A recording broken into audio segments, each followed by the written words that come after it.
여러분 안녕하세요. 네 번째 혁명입니다. 1월 22일 방송을 시작하겠습니다. 자, 지금 지지부진한 시장 환경 속에서 하락폭이 더 크게 나오면서 계좌 잔고가 좀 줄어들었겠죠. 이럴 때 또 힘듭니다. 원래 모든 투자가 힘든 구간은 굉장히 길고요. 좋아하는 구간은 굉장히 짧아요. 그런데 제가 일관되게 말씀을 드렸죠.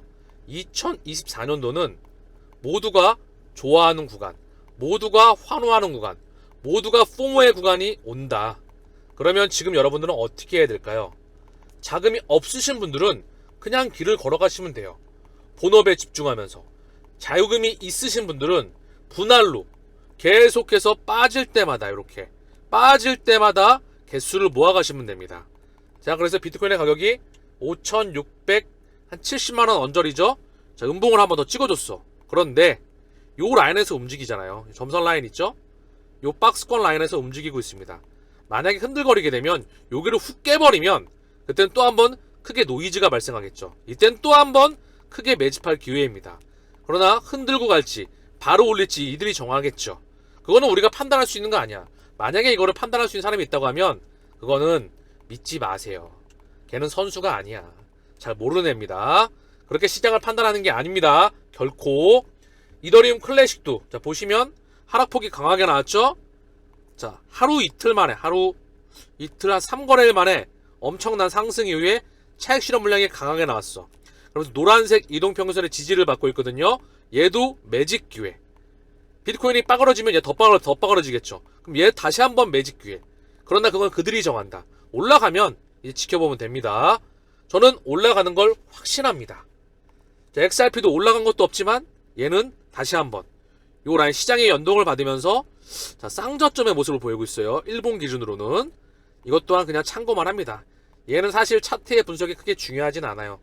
자체 펀더멘탈과 시장의 키 맞추기는 진행되겠지만 워낙에 그들의 문명의 대작으로 정했기 때문에 어느 한순간에 그들이 올리고 싶을 때 폭발시킬 겁니다. 은행의 채택 이슈 또는 리플과 SEC에 대한 소송에 대한 마감, 이런 모든 부분들, XRP 현물 ETF, 리플사의 IPO, 그들이 다 컨트롤하면서 시장에 뿌려댈 겁니다. 그 구간을 만날 때까지 그냥 걸어가시면 돼요. 이 쌍저점을 깨면 또 흔들거리죠. 보통 여기서 지지를 받고 올라가면 매물대 돌파 이러면서 차례로 가는 건데 이건 기술적 분석의 정형적인 패턴이고요. 그냥 기술적인 분석은 큰 흐름만, 맥만 잡는 게 가장 중요하다. 일전에 제가 말씀을 드렸죠. 저의 초기 시절에 지금으로부터 10년이 훨씬 훌쩍 넘었던 이야기인 것 같아요. 그때 모니터 6개 가지고 제가 아마도 하루에 한 16시간씩 빠져 있었던 적이 있었습니다.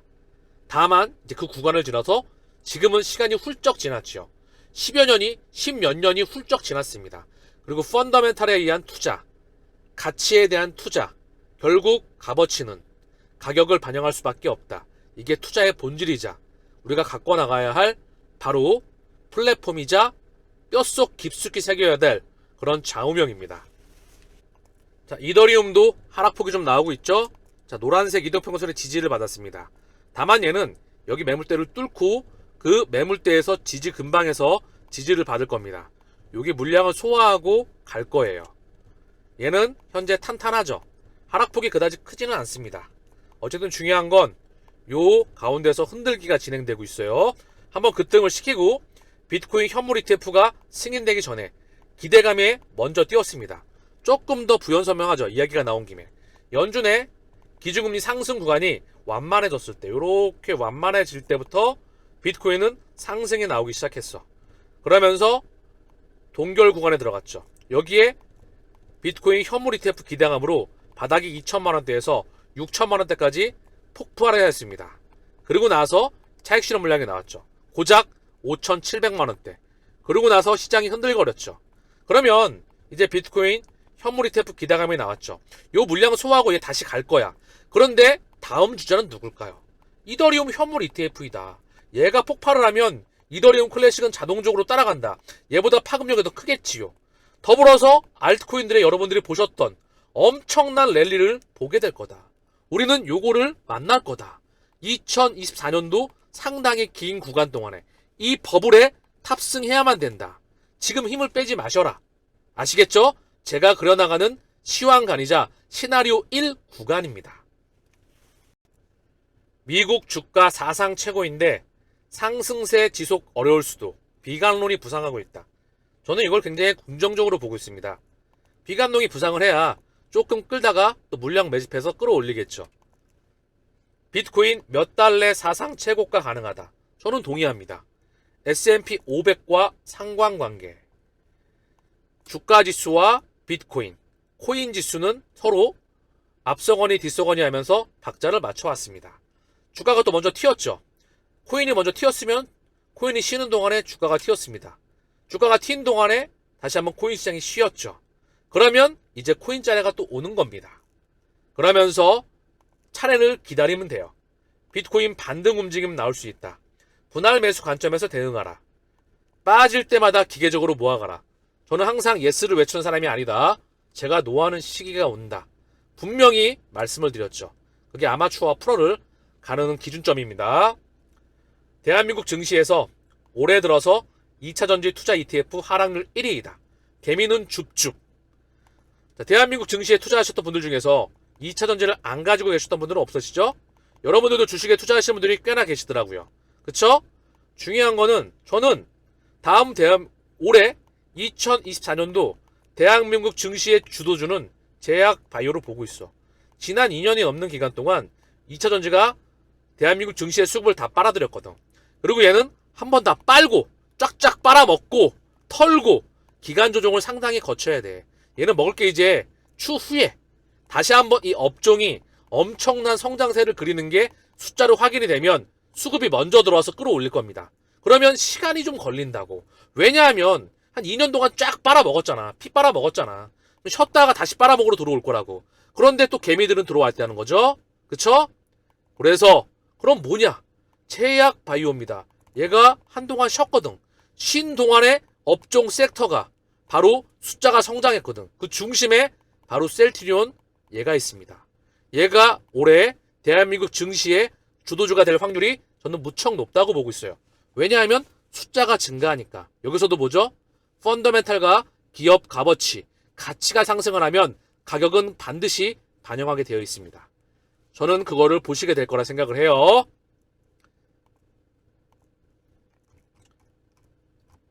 암호화폐 고래, 비트코인 매도 흐름 견인한다. 짐 크레이머, 이제 시작이다 경고. 자, 이분이 나와가지고 시장이 하락장세가 폭락장세가 이어질 거야. 이런만 나오면 꼭 반대로 얘기하시더라고요. 자, 보시면 비트코인 매도 흐름이 이제 시작했다. 비트코인 현물 ETF 출시 기대로 보유한 비트코인 자산 가치가 2배로 상승할 것을 기대할 수 없다.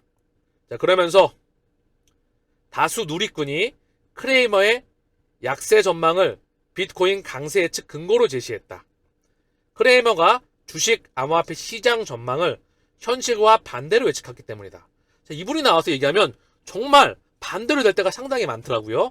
어쨌든 중요한 건 비트코인이 어느 기준점에, 코인 시장이 어느 기준점에 반등이 나올지 지켜보시지요. 중요한 건 주식이 치고 나가면 시차를 두고 코인이 치고 나갔다. 또 코인이 치고 나가면 차익 실현 물량이 나올 때 주식이 치고 나갔다. 여기에 물량을 빼서 왔다 갔다 하는 것일까요? 얘네가 위험자산의 대표격이죠. 2024년도 주식과 코인은 같이 버블이 올 확률이 무척 높습니다. 연준, 도대체 언제 금리 내릴까? 금리 인하가 대형 호재일까요? 시장은 금리 인하를 바라보고 있을까요? 왜냐하면 2008년도 이후에 제로금리, 그리고 세 차례에 이은 양적 완화, 2020년도에 제로금리, 무제한 양적 완화. 그래서 저금리가 좋은 거야. 금리 내리는 게 좋은 거야. 그러니까 언제 금리 내릴 거야. 이렇게 미디어가 조성을 하면서 개인 투자자에게 분위기 환경을 끌어들이고 있습니다. 그런데 만약에 말입니다. 금리 동결 구간에 버블이 왔어. 그러면 금리 내려서 이제 더 갈 거야 하면 이 버블을 소화하고 갈까요? 아니면 금리를 내릴 때 과연 물가가 내려가서 금리를 내린 것일까요? 아니면은 경제 성장률이 빠그러져서 금리를 내리는 것일까요? 실물 경제가 안 좋아서 금리를 내리는 걸까요? 왜 금리를 내릴까요? 그러면 과연 자산시장은 이 금리 찔끔 내리는 걸 반영해서 반등이 나올까요? 여러분들의 선택은 어디십니까? 저는 지난 방송을 통해서 일관되게 말씀을 수백 번 드려왔습니다. 금리 인하폭이 살짝 나왔을 때는 오히려 반등 나올 수 있는 확률도 조금은 있어. 근데 하락폭이 가팔라지면 마탱이 가는 겁니다. 아시겠죠? 요거는 제가 추후에 모니터링을 통해서 다시 한번 언급을 드릴 겁니다. 고로 지금은 뭐다? 다가오는 상승장을 여유로운 마음으로 기다리면서 자연스럽게 걸어가시면 됩니다. 자, 지금 보시는 자료는요, 조금 중요한 자료예요. MPCI, 인도 국립결제공사에서 구글페이 인디아, 구글과 UPI의 글로벌 확장을 위해서 MPCI 인터내셔널과 MOU를 체결하였다. 구글과 MPCI가 MOU를 체결했다는 소식입니다. 2024년 1월 17일. 자, 그래서 이번 MOU에는 세 가지 주요 목표가 있다. 첫째는 인도의 여행자를 대상으로 UPI 결제 사용을 확대해서 이들이 해외에서 편리하게 거래할 수 있도록 돕습니다. 두 번째는 MOU는 다른 국가에서 UPI와 같은 디지털 결제 시스템을 구축하는 것을 지원하여서 원활한 금융거래 모델을 제공할 계획입니다. 굉장히 결제가 단순화되는 겁니다. 실시간으로 계속 결제가 되는 걸 의미하죠. 확장이 되는 걸 의미하고요. 가장 중요한 말이 언급되고 있는데요. 마지막으로 UPI는 인프라를 활용해서 국가 간 송금 프로세스를 간소화하고 제가 좀 전에 말씀을 드렸던 결제망이 간소화가 되는 겁니다. 전 세계 결제망이 하나로 연결되죠. 리플 페이먼츠가 전 세계 결제망을 통합한다. 자, 그러면서 이를 통해서 국경 간 금융 거래를 단순화하는 데 중점을 두고 있다. 자, 이번 UPI의 전 세계적인 수용을 가속화하는 데 도움이 될 것이고 디지털 결제를 위해서 더 이상 외화 및 신용카드나 외환카드에 의존할 필요가 없고 UPI 기반 앱을 사용할 수 있는 옵션을 갖게 될 인도 고객들에게 외국 상인들에게 접근을 제공할 것이다. 그 애플리케이션 하나만 있으면 결제 방식에 있어서 상당히 쉽고 빠르게 직접적으로 그 망에 접속을 할 수가 있다. 구글페이를 포함한 글로벌 디지털 결제 환경에서 인도의 입지를 강화하려는 MPCI의 노력과 일치한다. 이번 MOU는 기존 송금 채널에 대한 의존도를 줄여서 송금을 단순화하는 데 크게 기여할 것이다. 중요한 부분이죠. 인도 국립결제공사 그리고 구글과 연결되어 있고요. 이 망은 다시 한번 어디다? 중요한 부분을 다시 한번 보겠습니다. 이 망은 다시 한번 리플은 전 세계적으로 계정 이전을 촉진하기 위해서 MPCI와 대화 중입니다. 이 MPCI는 인도에서 소매 결제 및 결제 시스템을 운영하는 조직입니다. 인도중앙은행 RBI와 인도은행협회가 주도한 단체이다. 즉 인도 금권회 인도중앙은행과 직접적으로 연결된 인도의 바로 공사 중의 하나이죠. 그러면서 얘는 다시 한번 페이티엠과 연결됩니다. 페이티엠, UPI, UPI에서 MPCI 역할과 책임. 자, 페이티엠에서도 MPCI와의 역할론에 대해서 이야기를 해주고 있고요. 보시면 자, 페이티엠 보이시죠? 페이티엠과 UPI가 나와 있습니다. 페이티엠, MPCI에 UPI가 나와 있죠. 그럼 이 UPI는 뭐냐면요. 자, 볼게요. 통합 결제 인터페이스. 인도 국립지불경사 MPCI가 2016년도에 개발한 인도의 즉시 결제 시스템이다. 자, 그래서 모바일 장치에서 두 은행 계좌 간에 즉시 자금을 이체하는 데 사용됩니다. 다시 한번 이 페이티엠 여기에 UPI 이게 연결되고 다시 한번 리플과 연결이 되었고요. 그리고 다시 한번 오늘 보셨던 보고서에서 구글과 연결이 되었다. 그러면 이 그림이 눈에 들어오겠죠. 리플, 구글, 페이티엠. 자, 원97은 페이티엠의 지주회사. 이 원97에요. 바로 알리바바와 소프트뱅크와 그리고 버크셔 해서웨이. 얘네가 IPO 초기 시절에 투자를 집행했었습니다. 그 자료 또한 있습니다. 즉, 이 망이 지금도 계속해서 확장하고 수면 위로 드러나고 있는 걸 네 번째 혁명 채널을 통해서 확인하고 있습니다. 이 망이 바로 리플의 페이먼츠, 리플 페이먼츠로 하나로 연결된다. 전 세계 페이먼츠는 원 솔루션에 의해서 연결되는 겁니다. 24시간, 일주일, 365일 작동해야 되지 않겠습니까? 그치요? 그럼 우리는 뭘까요? 우리는 어떤 생각을 가지고 이 투자에 임해야 될까요?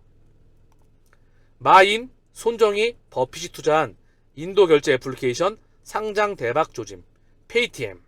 감이 오시죠? 알리바바, 소프트뱅크, 버크셔에서가 투자를 했었다. 이 정도면 이미 여기는 다 연결되었다고 볼 수가 있겠습니다.